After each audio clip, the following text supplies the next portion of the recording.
A história real e assustadora foi relatada na década de 70 por um dos sobreviventes do naufrágio. Entre agora na mente de quem sobreviveu ao pior naufrágio da história e descubra como foi as últimas horas a bordo do Titanic. Eu era apenas uma criança quando embarquei no Titanic. Eu ainda, marcado pelo trauma, não estava preparado para presenciar o horror e o desespero de quem estava prestes a perder a vida. Deixe-me voltar ao início. Nasci em 1900, em Rancor, Líbano, um vilarejo na região montanhosa que fica a cerca de 130 e 140 quilômetros ao norte de Beirute. Após dificuldades intransponíveis, minha família decidiu imigrar para os Estados Unidos no ano de 1904. Minha mãe e 2 irmãs deixaram o Líbano e mais tarde, em 1906, meu irmão mais velho também seguiu para lá.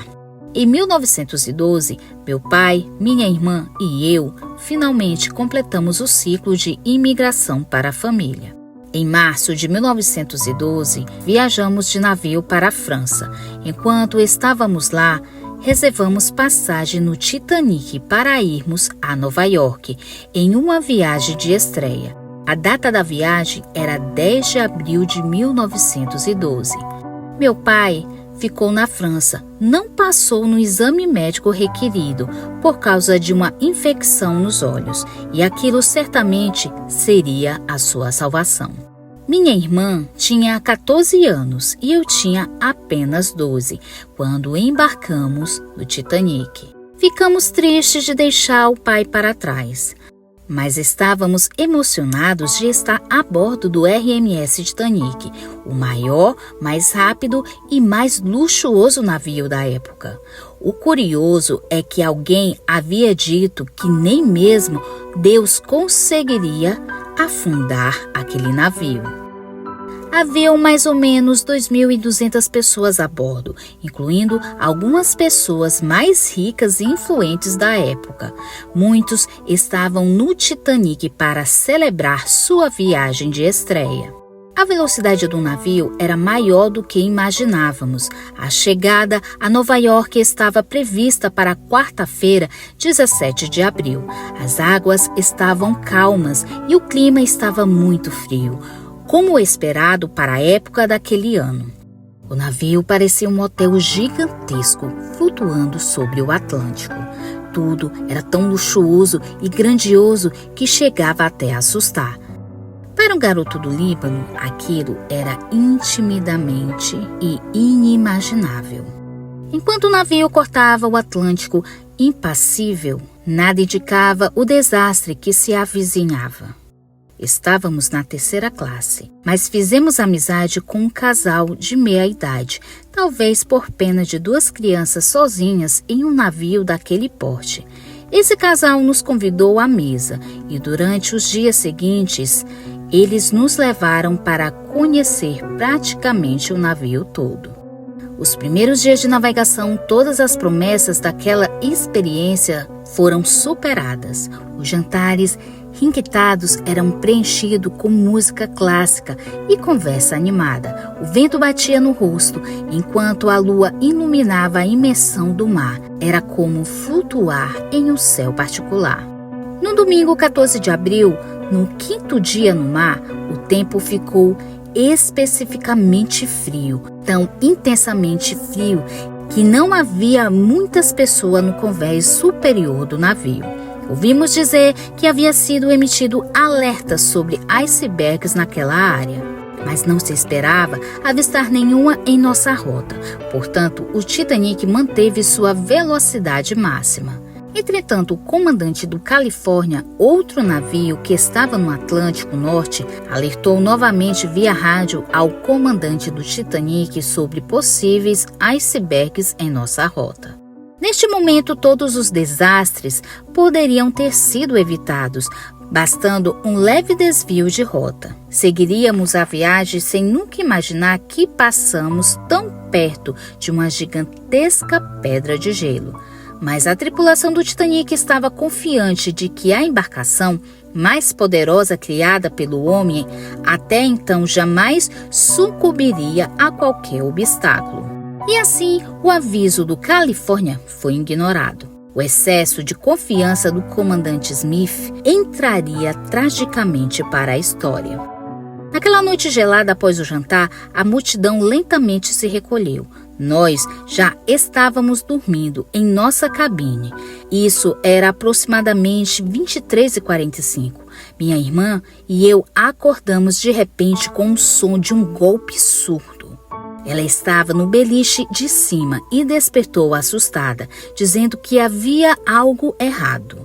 A colisão com o iceberg foi praticamente um golpe surdo, quase que imperceptível, mas desencadeou uma série de eventos catastróficos.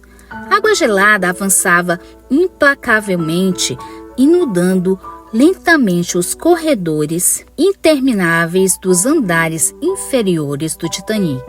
O pânico se alastrou entre os passageiros, enquanto os oficiais, atônitos, pareciam não acreditar naquilo que estava acontecendo. Nós ainda estávamos na cabine. Eu não fazia ideia do caos que iria presenciar. Eu disse à minha irmã, sonolento: "Você se preocupa demais." Mas antes que eu pegasse no sono novamente, o marido do casal com quem havíamos conversado longamente durante os dias anteriores e de que, certo modo, havia assumido o papel paterno durante a viagem, veio à nossa cabine e disse claramente: "Crianças, saiam já da cabine e subam ao convés superior.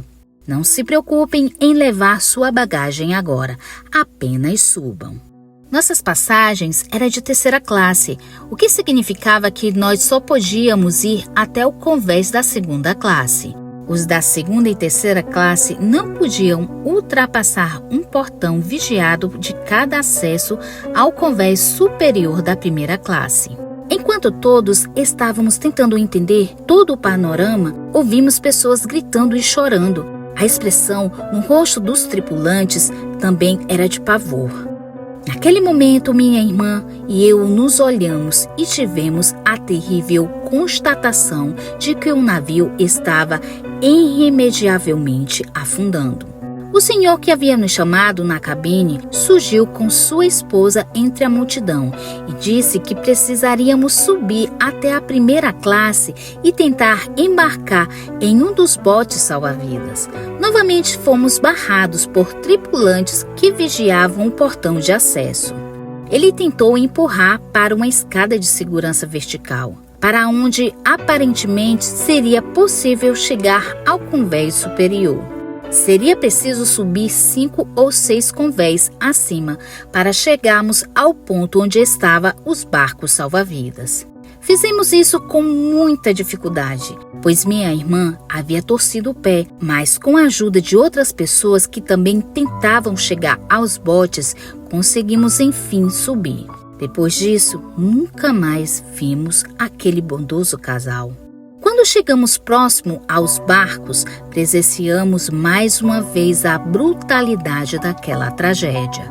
Aos poucos, os botes salva-vidas eram lançados ao mar, cada um carregando um punhado de sobreviventes em meio à escuridão da noite. O resgate foi lento e desorganizado, com os homens, mulheres e crianças tentando lutar para se manter em pé enquanto o navio se inclinava lentamente. A confusão era cada vez maior. Eu não ouvi os músicos em nenhum momento, como alguns testemunharam. Em vez disso, o que predominavam eram os gritos desesperadores de uma massa de pessoas que se aglomeravam ao redor dos botes. Os segundos pareciam séculos, a água não parava de entrar e claramente havia mais pessoas do que os botes poderiam abrigar. Vi com horror alguns homens se atirarem no vazio no mar gelado. A maioria dos barcos já havia sido lançado ao mar e a tripulação só permitia que as mulheres e crianças ultrapassassem. Vi mulheres implorando para liberarem a entrada de seus maridos, enquanto a maioria empurrava suas esposas e filhos para dentro dos botes e voltavam para a incerteza do convés. Em meio ao caos e histeria em massa, estávamos eu e minha irmã, duas crianças imigrantes que não sabiam falar o básico do inglês, terrivelmente assustadas, chorando e procurando ajuda. O último barco salva-vidas estava sendo lotado quando um homem de meia-idade que estava com sua esposa grávida a ajudou a entrar no barco salva-vidas. Então ele olhou para o convés e viu a aglomeração pedindo para entrar. Ele beijou a sua esposa na testa, despedindo-se dela, e ao redor, ao convés, agarrou a primeira pessoa que encontrou no caminho. Felizmente, eu estava no lugar certo e na hora certa. Ele me colocou no bote salva-vidas e eu gritei pela minha irmã, que havia ficado paralisada de terror. Com a ajuda dos outros, ela também foi empurrada para dentro. Quem era esse homem que certamente foi o responsável por termos conseguido desembarcar? Ficamos sabendo mais tarde que ele se chamava John Jacob Astor IV. Ele tinha então 48 anos e sua esposa Madeline, 19. Estavam viajando para os Estados Unidos porque queriam que seu filho nascesse lá. Muitas histórias foram escritas nos jornais contando como John Jacob Astor deu sua vida por um jovem imigrante. Com um frio cortante dentro do bote, enquanto nos afastávamos do Titanic, pessoas choravam e outras pareciam incrédulas diante da cena de terror que acontecia bem diante de nossos olhos. O gigantesco navio sucumbia. Pude ver sua imponente figura ainda iluminada pelos últimos lampejos de luzes piscando e mergulhando lentamente na profundeza do oceano. O som das caldeiras explodindo, os gritos e lamentos somando as preces desesperadas inundavam nossas mentes de um modo permanente que nenhum de nós jamais seríamos capazes de esquecer. Ainda sem acreditar que nossos olhos estavam vendo o som mais devastador, revelaria o Titanic se partindo ao meio e mergulhando para sempre no oceano escuro e gelado. Passamos a noite inteira à deriva, nos botes sob o fraco brilho da lua. Vimos um mar de pessoas flutuando sobre os escombros, apenas esperando seu destino final. A tripulação remou o mais longe possível do navio, pois haviam temores de que o mar surgisse qualquer objeto próximo demais quando o navio fizesse seu mergulho final. Isso não aconteceu, tampouco houve grandes explosões como alguns pareciam que haveria. As águas estavam extraordinariamente calmas naquela noite e permaneceu assim. O Titanic afundou por volta das 2h20 da madrugada do dia 15 de abril de 1912. Vi o navio submergir até desaparecer completamente no oceano. No momento seguinte, ouvimos com tristeza e vozes gemendo de desespero ao longe. Eram as pessoas que haviam sido lançadas para o mar em uma última batalha pela vida. A hipotermia acabaria matando quase todas elas. Lentamente, aquelas vozes se dissiparam uma a uma e após alguns minutos, tudo o que restou foi silêncio absoluto. Ao descobrir que o navio estava na iminência de afundar, a tripulação do Titanic havia enviado um pedido de socorro por volta de meia-noite, que fora recebido pelo navio SS Carpathia, a uns 936 quilômetros de distância, rumo ao Gibraltar. Ao ser notificado o pedido de socorro, seu comandante ordenou inversão total da rota em direção ao ponto do naufrágio, onde chegaria às 4h30 da manhã. É triste imaginar que mais vidas poderiam ter sido salvas se outro navio não tivesse simplesmente ignorado os sinais. O SS Califórnia encontrava-se apenas a 32 quilômetros do local onde o Titanic havia afundado, mas uma sequência de eventos impediu que viesse em nosso socorro. Primeiro, o operador de rádio não percebeu o sinal de SOS por estar de folga e não havia substitutos. Depois, o navio ignorou os diversos sinalizadores que foram disparados durante o naufrágio. Relatos posteriores dizem que a tripulação do Califórnia chegou a ver as luzes dos foguetes de sinalização no céu noturno, mas imaginavam que os passageiros do Titanic estavam lançando fogos de artifício em celebração à sua viagem de estreia. O Carpathia completou as operações de salvamento por volta de 8h30 da manhã. Nosso barco salva-vidas foi um dos últimos a serem resgatados. Após sermos levados a bordo do navio, recebemos agasalhos e bebidas quentes. Minha irmã ainda chorava e uma mistura de tristeza e alegria por ambos estarmos vivos. Mais tarde, o comandante do Carpathia convidou todos os sobreviventes para ver o iceberg. Na memória, aquele bloco de gelo mais parecia uma pequena massa branca flutuando no oceano. Foi difícil imaginar como aquele iceberg conseguiu abrir um rombo de mais de 100 metros no casco de aço. Lembrando aquelas longas horas num barco salva-vidas, parece que agora um milagre de termos alcançado a segurança à terra firme. O frio cortante era quase insuportável. Ficamos com os corpos colados, tentando nos aquecer. Se as águas não tivessem permanecido calmas, como estavam durante esse período, provavelmente teríamos afundado também. O SS Carpathia nos conduziu até Nova York, antes de continuar a sua viagem. Chegamos em Nova York 8h30 da noite de quinta-feira, no dia 18 de abril. Ao chegarmos, esperávamos ser levados a uma ilha onde passaríamos pelo serviço de imigração. Entretanto, isto foi dispensado, considerando todo o sofrimento que os sobreviventes já haviam suportado. Fomos entregues à Cruz Vermelha, onde familiares esperavam encontrar seus entes queridos. A maioria jamais encontraria. Meu irmão mais velho, Isa, estava em Nova York e o encontro foi marcado pela emoção incontida.